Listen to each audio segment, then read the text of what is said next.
Yep. It's rained its ass off out there so hard today. I said, nah, I had enough. It's too cold, too windy. Got dangerous out there in the wind. You know, this forest, like, I've been trying to clean it up, but this forest has been really poorly managed. You know, so there's a lot of dead wood out there to fall on your head. But yeah, this little griddle I got, see, this thing's handy. I used to just do this right on top of the wood stove, but it gets hot. This thing's got like a little vent underneath it. It's just some old little griddle. You can find stuff like this all day long, you know, if you know where to look. People don't, they don't use any of this stuff anymore. You know, a lot of people don't even know what it is, you know.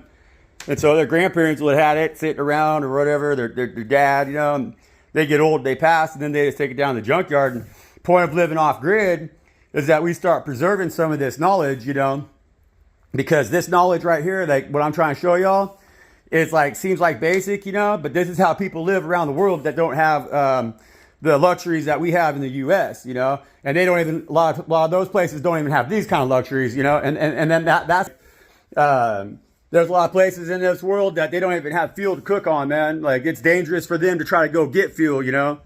Like, that shit used to rattle me. I used to hear about that, the Dominican Republic and parts of Africa and stuff like that, you know, and makes me feel really sad about that, you know. I've always been a person who was identified as being poverty, you know, and I was raised in poverty conditions for the U.S., you know. But I've always felt that, you know, I was rich because, like, nobody's raping my brother, my sister, or killing my old man because he's trying to get firewood, you know. And that's what happens. That's the problem with this income disparities that we got going on around here in this world today, you know? More people need to accept living simply and try and be resourceful, you know? Maybe I can set an example for that because I'm chosen and God has given me a platform and a position to kind of put this shit out here, you know, and maybe hopefully influence others to realize that if we accepted a little bit less for ourselves as spoiled Americans, because that's how we behave, you know? And if we were willing to do a little bit more elbow grease work, like, cut little piece of shit green wood to fucking burn our stove so that we got something to eat, then like maybe the people in the world that have absolutely nothing right now will have a little bit more because we're not taking so much, you know? That's kind of logical, right? You know? I mean, I know I'm not the only person out here that understands the logic behind that, you know, because we're all too fixated on getting rich, man.